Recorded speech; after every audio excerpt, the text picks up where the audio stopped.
What are you doing, gente? Your boys coming through once again with a new video. I pray and hope that you have a wonderful day today. I wish nothing but the best for you and your loved ones.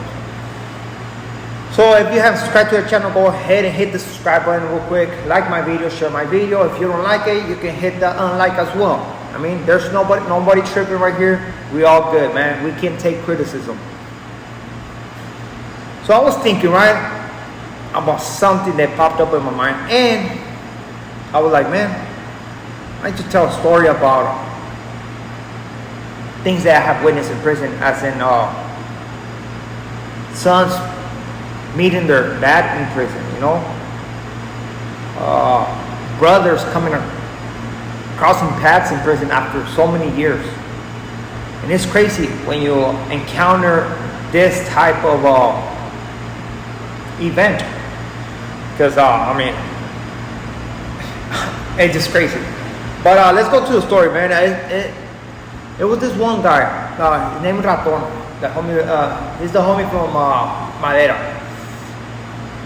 So that's his name. They know him as Raton.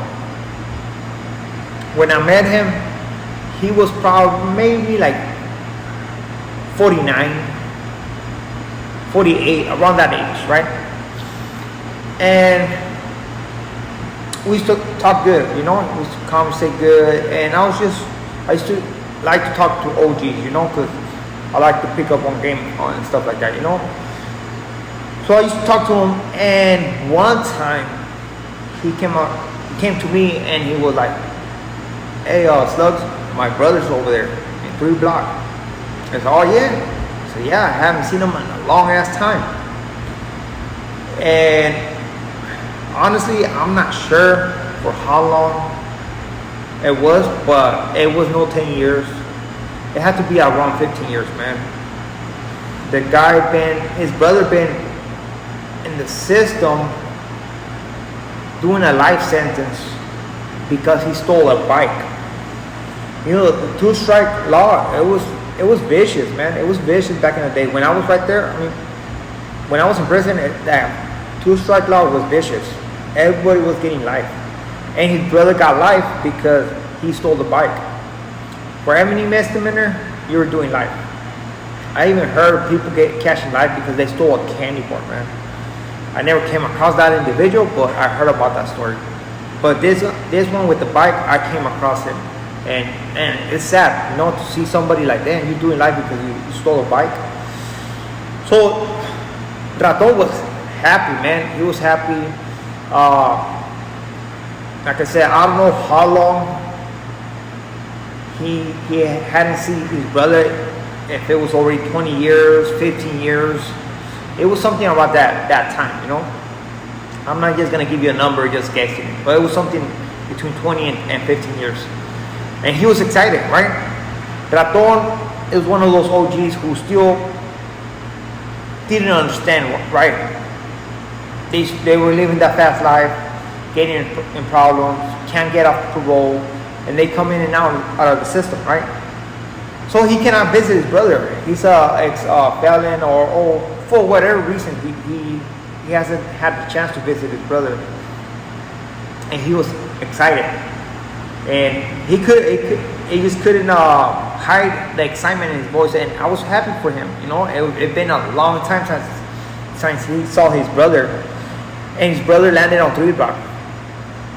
I assumed that he had some kind of contact with the girl that was communicating with, okay, your brother's right here at this place, and send word to him. We were at 4 block. And his brother landed at 3. So that's how Raton found out, because his brother was right there, right? And his brother found out that Raton was in that prison because they had a pen pal, and she's the one who's communicated with both of them, right? So I remember the first time we went to York, they opened the doors, right? He went hella excited. He went straight to 3 block. He didn't care about nothing else, man. He went straight to 3 block. And I think there's like a little thing at the door. He rattled that thing, right? So the tower comes out. He came out. I wasn't there to witness that, but I'm assuming he explained the situation for how long he hasn't seen his brother. the desire to see his brother, man. And the tower opened the door. He opened the door, but he didn't open the cage. So there's the solid door that opens to the outside, and the one that divides the rotunda, the little hallway to the day room, to the 270. There's a door that's like bars. He didn't open that one. So he went in there with the little care packet for his brother. Even though Raton didn't have that much, you know, he picked whatever he could and went over there and gave him a care package to his brother. And he said they just hugged through the bars, you know. It's crazy to tell the story, man, because it's insane, man. To see somebody going through that stuff, you have to witness it, man. You have to witness it to understand how it feels. And I mean, just because they're living that life, the sacrifice they make, and how the system separates you, you know, from your family. So he came back. He told me he hugged his brother. He told me that the cop didn't open the door, all the doors, you know, and he understood that. You know, he understood why not, you know. And do I remember that guy was happy? He was super happy, but he never got a chance to actually give his brother a hug, you know, a real hug at least. And then his brother got the yard crew job. He got the yard crew position, and one time he was out there, and I seen Raton, just like, he already knew that his brother had the porter job, you know, because his brother already sending palabra with somebody else telling him, hey, I got this job, carnal, you know. So when he went out there, started looking at his brother's just right there, just waiting for him to come out, man. And dude, you can see how happy he was. And every time he used to go to the yard, he'll go straight to his brother. Like, he didn't care about nothing else. He went straight to his brother. And eventually, like I said, Raton is one of those guys that was in and out. It was in and out. And he ended up going home after a month.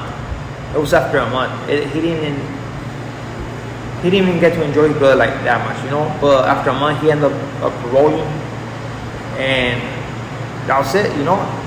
That's it. He went, and even though I believe he was happy for going home, it's like, when is gonna be the last time you see your brother again? You know, he has life, and it's those stories, man, those situations that give you a different perspective of prison, or what's going on those behind those walls. You know, there's a lot of stories about that, man.